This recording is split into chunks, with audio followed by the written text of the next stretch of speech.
now some big news on the NDIS today. The Minister, Bill Shorten, joins me.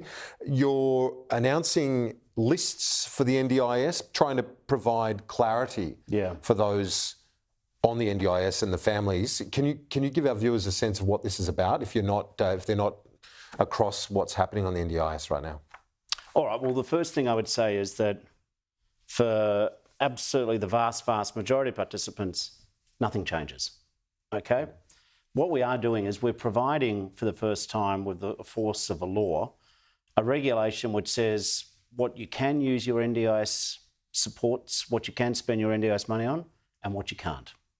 And so we've got two sort of detailed schedules, this is them, and they're up online, they're an easy read version, and it's just going to reflect policy that's been in place, and it's going to reflect clarity. So for the first time ever, providers, plan managers, support coordinators, participants, families can see, yep, I'm allowed to use my money for that. Oh no, that's a no-go zone. Okay, and how did the NDIA and the government go about finalising a list? It obviously took a lot of work, but how did the consultations unfold? How was that put together? Well, thank you to everyone who has been part of the consultation. In the last few weeks, we've had 7,000 submissions. Now, some people didn't want a list, so they put that submission in. We thought about it and didn't agree with them. Other people were arguing in favour of perhaps exotic therapies which we don't believe should be allowed, like sexual services or yoga therapy or cuddle therapy. There were some propositions which made sense. If, the classic example is we've got a sort of a substitution rule now where just because you're on the scheme doesn't mean you should get a smartwatch. But if you're someone who's got a degenerative neurological condition, which means that you've got to monitor your body temperature, it's a matter of life and death, well then that would be allowed. So it's just common sense. Do you hope and do you believe that this will remove confusion, disappointment, disenchantment among those on it? Yes, I do. I think that the community at large and participants generally don't like to be treated as human ATMs. They don't want people selling them stuff that doesn't work.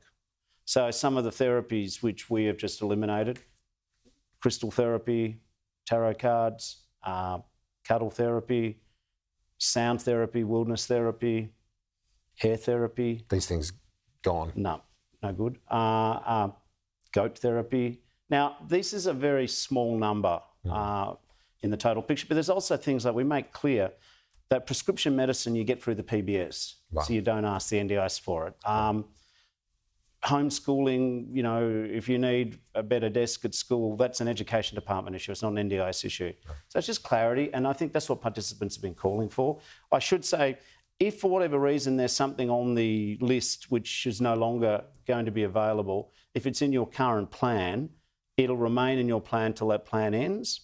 Also, we're going to sort of soft launch a range of this so that if there's genuine mistakes made by people, well, no one's going to sort of do their block. Okay, right. But essentially this does take on the power and the authority of law once it's delivered. Will that be done next week? The 3rd of October. Okay, so next week, it's 2 days' time. It is indeed. I want to ask you, I know you've got very strong views when it comes to the issues around the Middle East and Israel. These protesters at the weekend with Hezbollah flags, pictures of Nasrallah, the terrorist leader, should they be deported if they're on visas? Well, they shouldn't be holding up these. And I know that immigration, the police are looking into these protests. I do not see why someone would want to come to Australia and promote a banned terrorist organisation. It's sort of like abusing your trust and abusing the hospitality of this country. Having said that, I get that the scenes in Lebanon, Israel, Gaza, the West Bank are incredibly distressing. And for people of those backgrounds, we have no idea what they're going through. So I'm very keen I support the government call for a ceasefire. I do want Hamas just give back the hostages. Hezbollah shouldn't be using Lebanon to send missiles into Israel. It's such a complicated issue. But one thing we can all agree on is people shouldn't bring those arguments to this country.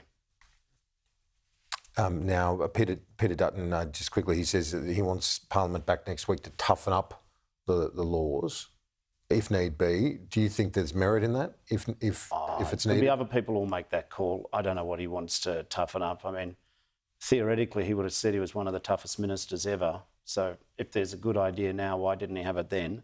But I don't know what the detail is. Finally, Maribyrnong, your seat. Apparently, we're hearing that Labor might be, and the government Prime Minister announcing the new candidate tomorrow. When I spoke to you a few months ago, you said you wanted a local. It sounds like it might not be a local pre-selected. Does that frustrate you? The Labor Party picks the candidates. I'll certainly be supporting Jo Brisky. She lives in the western suburbs generally. What matters, I think, ultimately is what the Labor can do for the voters of Maribyrnong. And that proposition doesn't change whoever the candidate is. It's about the tax cuts. It's about early childhood educators getting paid properly. It's about cheaper medicine, quicker care. It's about NDIS reform and making sure that And you'd like that candidate, Jo Brisky, to win? Absolutely, yeah. Okay, all right. Yeah, I bleed Labor. Anyway. Good to see you. Thanks so much. Nice to see you.